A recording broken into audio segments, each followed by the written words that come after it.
This video is for education purposes only. Always verify details on official websites. So finally बहुत ही अच्छी opportunity आ चुकी है जिन लोगों ने भी ग्रेजुएशन कंप्लीट कर रखा है और वो चाहते हैं गवर्नमेंट जॉब, तो उनके लिए ये वीडियो बहुत इंपॉर्टेंट होने वाली है। ऑल इंडिया से कोई भी कैंडिडेट अप्लाई कर सकता है और ख़ास करके जो लोग हरियाणा में गवर्नमेंट जॉब चाहते हैं तो उनके लिए ये वीडियो बहुत इंपॉर्टेंट होने वाली है। आप लोगों के बहुत ज़्यादा कमेंट आ रहे थे कि सर हरियाणा से कोई गवर्नमेंट जॉब बताइए ग्रेजुएशन लेवल पर। तो देखिए आपके लिए ये ग्रेजुएशन लेवल पर जॉब होने वाली है और अच्छी खासी वैकेंसी है, 1200 से भी ज़्यादा वैकेंसी आई हुई है। किस तरह से अप्लाई करना है और क्या पूरा प्रोसेस होने वाला है, तो कंप्लीट इन्फॉर्मेशन आपको ऑफिशियल वेबसाइट से मिलने वाली है। लेकिन आगे बढ़ने से पहले एक रिक्वेस्ट है आपसे कि अभी तक आपने हमारा ये चैनल रोज़गार update with Adil Khan subscribe नहीं किया है तो इसे प्लीज़ सब्सक्राइब कर लें ताकि हमें मोटिवेशन मिलता रहे और इसी तरह की इन्फॉर्मेटिव वीडियोज़ हम आपके लिए लाते रहें। चलिए आज की जो वैकेंसी है उसके बारे में हम आपको बता देते हैं। यहाँ पर एलिजिबिलिटी क्या है, कौन लोग अप्लाई कर सकते हैं। देखिए अगर आपने बैचलर डिग्री कर रखी है, चाहे वो बैचलर ऑफ आर्ट्स हो या फिर अगर आपने बीएससी कर रखी हो या फिर बीकॉम कर रखा हो, कुछ भी हो, XYZ बैचलर डिग्री आपके पास होनी चाहिए किसी भी सब्जेक्ट से तो आप यहाँ पर एलिजिबल हैं, अप्लाई कर सकते हैं। और थोड़ा बहुत आपसे कंप्यूटर चलाना आना चाहिए। ये भी देखिए ये कोई कहने वाली बात नहीं है, आजकल का ऐसा ज़माना है कि कंप्यूटर तो सभी से आता है, ठीक है ना। तो थोड़ा बहुत कंप्यूटर आपसे आना चाहिए जैसे कि MS वर्ड, MS एक्सेल वगैरह ये सारी चीज़ें, ठीक है। इसके अलावा हिंदी और संस्कृत आपने 10th क्लास में पढ़ी हो ऐसा एज अ सब्जेक्ट, ठीक है ना। तो ये इंपॉर्टेंट बात है, ये वाला पॉइंट भी आप पढ़ लेना, ठीक है। अब अगर हम बात करें कब तक आप अप्लाई कर सकते हैं, तो देखिए 23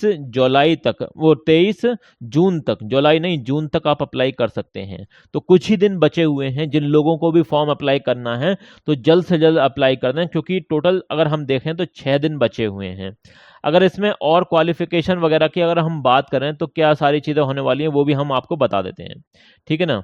तो यहाँ पर देखिए अगर हम बात करें, देखिए थोड़ा सा स्क्रॉल डाउन करना पड़ेगा और सारी चीज़ें आपको यहीं पर मिल जाएंगी। पहली बात तो ये है कि यहाँ पर जो एप्लीकेशन फ़ीस है वो ये दे रखी है। एप्लीकेशन फ़ीस कितनी होने वाली है तो उसकी डिटेल ये दे रखी है, आप इसका स्क्रीनशॉट ले लें तो यहाँ से आपको समझ में आ जाएगा। टोटल वैकेंसी की अगर मैं बात करूँ तो यहाँ पर टोटल वैकेंसी होने वाली है 1200 से भी ज़्यादा हैं, लेकिन अलग अलग कैटेगरी वाइज डिस्ट्रीब्यूट कर रखी हैं, वो भी मैं आपको दिखा दूंगा। लेकिन कुछ और इम्पॉर्टेंट चीज़ें हैं, पहले उन्हें देख लेते हैं। अभी यहाँ पर आपका सिलेक्शन प्रोसेस क्या होने वाला है पहले वो समझ लेते हैं। देखिए सिलेक्शन प्रोसेस में आपका पहले एक रिटन टेस्ट होने वाला है, कंप्यूटर बेस्ड टेस्ट होने वाला है, CBT मोड एग्ज़ाम आपका होने वाला है। अब इसमें क्या सिलेबस होगा तो वो समझना बेहद ज़रूरी है।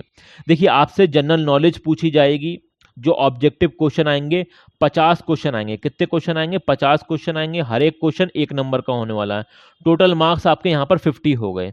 इसी तरीके से तो ये तो जनरल नॉलेज के हो गए। अब फिर मतलब आपसे इंग्लिश कंपोजिशन से भी क्वेश्चन आएंगे, तो इसमें भी ऑब्जेक्टिव क्वेश्चन भी आएंगे और सब्जेक्टिव भी आएंगे। इंग्लिश में खास करके इंग्लिश में आपके ऑब्जेक्टिव और सब्जेक्टिव दोनों तरह के हैं। अगर हम इसमें ऑब्जेक्टिव क्वेश्चन की बात करें तो देखिए 20 क्वेश्चन आएंगे, हर एक क्वेश्चन 1 नंबर का होने वाला है, तो 20 नंबर तो यहीं पर हो गए। इसी तरीके से अगर हम सब्जेक्टिव की बात करें जिसमें आपको लिखना पड़ेगा, तो इसमें ऐसे आपको लिखने को आएगा 150 वर्ड का आपको ऐसे लिखने का आएगा जिसके 10 नंबर होंगे। लेटर आपको लिखने का आएगा इंग्लिश में जिसके 5 नंबर होंगे। प्रिसाइज लिखने को आएगा जिसके 5 नंबर होंगे। ट्रांसलेशन हिंदी से इंग्लिश में आपको ट्रांसलेशन करना पड़ेगा, 10 नंबर का ये भी आएगा। तो यहाँ पर अगर हम देखें तो 30 नंबर तो यही हो गए, 30 नंबर ये हो गए। तो टोटल मिलाकर अगर हम पेपर देखें तो यहाँ पर आपका जो टोटल मार्क्स होने वाला है वो 100 नंबर का ये पेपर होने वाला है और 2 घंटे का आपको टाइम मिलेगा दोनों को कंबाइन करके, मतलब जनरल नॉलेज वाला पोर्शन भी और इंग्लिश वाला भी पोर्शन, ये समझने वाला पार्ट है। अगर इसमें हम बात करें क्वालिफाइंग मार्क्स कितने हैं, तो क्वालिफाइंग मार्क्स कम से कम देखिए 33% इन ईच सब्जेक्ट, कम से कम आपको 33% तो लाने ही पड़ेंगे, मतलब 16.5 नंबर आपको लाने पड़ेंगे अगर हम 50 में से देखें तो, ठीक है ना। तो ये इंपॉर्टेंट बात है। 33% आपको यहाँ पर क्वालिफाइंग मार्क्स हैं। इसके अलावा कुछ और पॉइंट्स हैं तो वो भी हम यहाँ पर देख लेते हैं। चलिए यहाँ पर कुछ और इंपॉर्टेंट पॉइंट्स हैं वो भी हम देख लेते हैं। देखिए यहाँ पर आपकी नेगेटिव मार्किंग भी होने वाली है। नेगेटिव मार्किंग जो होगी आपकी 1/4 की होने वाली है, मतलब 0.25 नंबर की आपकी जो है यहाँ पर नेगेटिव मार्किंग होने वाली है। ये इंपॉर्टेंट पॉइंट है। देखिए जब आप ये जो कंप्यूटर बेस्ड टेस्ट होगा आपका, उसके बाद आपकी एक टेस्ट और होगा जिसे कहते हैं कंप्यूटर प्रोफिशिएंसी टेस्ट। ये क्वालिफाइंग नेचर का है, इसके नंबर जुड़ेंगे नहीं। जुड़ेंगे जो नंबर आपका, वो जो मैंने आपको पहले बताया था, जो जीके वाला पोर्शन आएगा प्लस आपका जो इंग्लिश वाला पोर्शन आएगा, उसमें जो क्वेश्चन रहेंगे आपके 100 नंबर वाला जो रहेगा आपका पेपर, वही उसके जो फाइनल में नंबर काउंट होंगे। लेकिन एक कंप्यूटर प्रोफिशिएंसी टेस्ट अलग से ये करवाएंगे ये लोग, ये भी आप यहाँ पर पढ़ लेना, ठीक है ना। कंप्यूटर प्रोफिशिएंसी टेस्ट में आपको हो सकता है स्प्रेड शीट दे दें, जैसे यहाँ पे लिखा हुआ है, ये पढ़ सकते हैं आप। जैसे ये लिखा हुआ है, देखिए, spread sheet test which is of 10 marks and 10 minute duration by securing 40% or more, ठीक है ना। तो यहाँ पर आपको जो स्प्रेड शीट होती है उस पर जो है 10 मिनट दिए जाएंगे और 10 नंबर का ये होने वाला है। और इसी तरीके से यहाँ पर आपकी टाइपिंग स्पीड भी चेक होगी। तो ये वाला जो है ना, ये क्वालिफाइंग नेचर का है, ठीक है ना। इसका मतलब फाइनल मेरिट लिस्ट में कोई योगदान नहीं है, बस ये क्वालिफाइंग नेचर का है, इसे आपको पास करना पड़ेगा। यहाँ पर आपकी स्पीड भी चेक होगी, जैसे कि 30 वर्ड पर मिनट, तो यहाँ पर इंग्लिश की टाइपिंग आपकी देखी जाएगी। तो ये इंपॉर्टेंट पॉइंट है। अधिक जानकारी के लिए ये वाला पोर्शन आप खुद भी पढ़ सकते हैं, ठीक है ना। ये मैं आपको दिखा देता हूँ। चलिए यहाँ पर ये देख लेते हैं कि अलग अलग कैटेगरी वाइज कितनी वैकेंसी हैं और सारी इंफॉर्मेशन क्या दे रखी है। अब ये इसमें अगर हम बात करें यहाँ पर, तो देखिए थोड़ा सा और स्क्रॉल डाउन करना पड़ेगा, जो इंपॉर्टेंट पॉइंट्स आपको नजर आ जाएंगे। मैं आपको दिखा देता हूँ, एक मिनट। इसमें हाँ, अगर हम एज की बात करें तो देखिए, एज की बात करें तो अगर आप जनरल कैंडिडेट हैं, 18 साल से लेकर 42 साल तक के एज तक के लोग अप्लाई कर सकते हैं, ठीक है ना। अगर आप SC ST हैं तो आपकी जो है यहाँ पर आप क्लियरली देख सकते हैं 5 साल का रिलैक्सेशन मिल जाएगा। अगर OBC हैं तब भी 5 साल का रिलैक्सेशन मिल जाएगा। और अगर आप डिसेबल्ड पर्सन हैं तो यहाँ पर आपको 10 साल का एज रिलैक्सेशन मिल जाएगा। इसी तरीके से एक्स सर्विस मैन है तो यहाँ पर आप देख सकते हैं क्लियरली एज रिलैक्सेशन यहाँ पर भी आपको मिल जाएगा। और अगर आप इन सर्विस एम्प्लॉय हैं तो भी यहाँ पर आप 45 साल तक के लोग अप्लाई कर सकते हैं, ठीक है ना। और इसमें जो अनमैरिड वुमेन है उनके लिए भी एज रिलैक्सेशन है। यहाँ पर 47 साल तक के तो सभी लोग, सभी कैंडिडेट अप्लाई कर सकती हैं जो अनमैरिड वुमेन हैं। लेकिन अगर आप मतलब हरियाणा के हैं तो आपको एज में रिलैक्सेशन और ज़्यादा मिल जाएगा, 5 ईयर का और ज़्यादा एज रिलैक्सेशन आपको मिल जाएगा। तो ये इंपॉर्टेंट पॉइंट है। चलिए यहाँ पर और भी जो इंपॉर्टेंट पॉइंट्स हैं वो सारे हम कवर करते चले जाएंगे। देखिए यहाँ पर क्लियरली मेंशन कर रखा है जो नंबर ऑफ वैकेंसीज हैं वो घट बढ़ सकती हैं। तो ऐसा कुछ नहीं है कि नंबर ऑफ वैकेंसी फिक्स है। तो यहाँ पर मैं टोटल नंबर ऑफ वैकेंसी अलग अलग कैटेगरी वाइज आपको दिखा देता हूँ।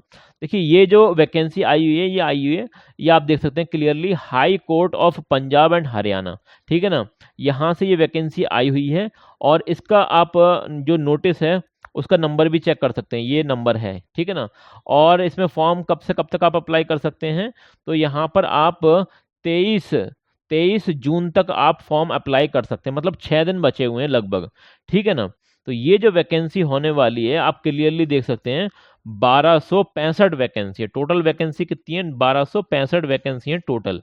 और किस चीज़ की वैकेंसी है? ये क्लर्क की वैकेंसी है, ठीक है ना। सबऑर्डिनेट कोर्ट ऑफ हरियाणा, ठीक है। और यहाँ पर ये पूरा पढ़ सकते हैं, recruitment of staff in subordinate courts under high court of Punjab and Haryana SSC on behalf of the district session जज in the state of the Haryana. अब यहाँ पर जो रिलैक्सेशन का, चाहे वो एज में रिलैक्सेशन हो या फिर कोई सा भी रिलैक्सेशन हो, तो ये जो हरियाणा वाले लोग हैं इन्हें मिलने वाला है, ठीक है ना। खास करके आप यहाँ पर रिजर्व कैटेगरी की जो वैकेंसी हैं उसमें वही लोग अप्लाई कर सकते हैं जो उस मतलब उस स्टेट के हैं। अदर स्टेट के लोग जैसे उत्तर प्रदेश के, बिहार के, कहीं और के जो स्टेट के लोग हैं तो वो जनरल वैकेंसी में अप्लाई कर पाएंगे, ठीक है ना। तो जनरल वैकेंसी देख सकते हैं आप यहाँ पर, SC ST वाली वैकेंसी देख सकते हैं, अलग अलग कैटेगरी वाइज डिस्ट्रीब्यूट कर रखी हैं। तो आप चाहें तो इसका स्क्रीनशॉट ले लें, मैं आपको पूरा दिखा देता हूँ, ये नीचे तक ये आप पूरा देख सकते हैं यहाँ पर, ठीक है। अभी इसमें कुछ और इम्पोर्टेंट पॉइंट रह गया होगा तो वो भी हम देख लेते हैं, ठीक है ना। सारी चीज़ें मैंने बताने की कोशिश करी हैं पूरी पूरी, और आप एक बार इसे खुद भी पढ़ लेना इस नोटिफिकेशन को। यहाँ पर आपकी जो सैलरी वगैरह मिलेगी वो गवर्नमेंट ऑफ हरियाणा के हिसाब से मिलने वाली है आपको, यहाँ पर क्लियरली दे रखा है, मेंशन कर रखा है। तो आप मान के चल सकते हैं शुरुआत में आपकी जो सैलरी होगी वो आप 45,000 से ऊपर तक की मान के चल सकते हैं, लगभग 45 और 50 के समथिंग मान के चल सकते हैं आप, ठीक है ना। तो ये सारी चीज़ें होने वाली हैं। इसमें आप अलाउंस वगैरह और जोड़ लेना, तो ये सारी चीज़ें होने वाली हैं। अब इसमें जो आपकी फ़ीस वगैरह होगी तो फ़ीस ये दे रखी है आपकी, ठीक है ना? ओके, तो ये भी पॉइंट हो गया। आपको फॉर्म वगैरह कहाँ से फिलअप करना है, तो भाई ये वेबसाइट है, मैं आपको दिखा देता हूँ, विजिट करा देता हूँ वेबसाइट।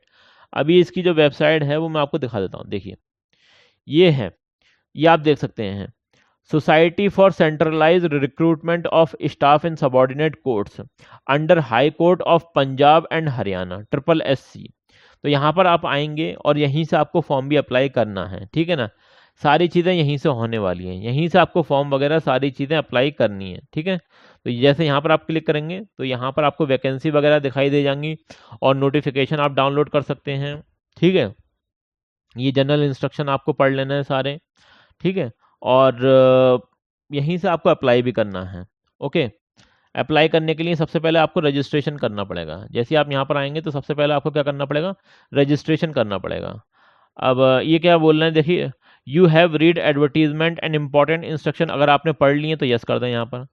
जैसे आप यस करेंगे तो ये आपके सामने पेज ओपन हो जाएगा, ठीक है ना? और ये सारी चीज़ आप कर देना, यहाँ से आपको रजिस्ट्रेशन कर लेना है। इस तरह से आप यहाँ पर फॉर्म अप्लाई कर सकते हैं। और फिर भी अगर आपको कोई दिक्कत हो, कोई परेशानी हो तो कमेंट सेक्शन में बता देना, ठीक है ना? हम अपनी तरफ से पूरी कोशिश करेंगे आपके हर एक सवाल का सही और बेहतर जवाब देने की। This video is for education purposes only. Always verify details on official websites. This video is for education purposes only. Always verify details on official websites.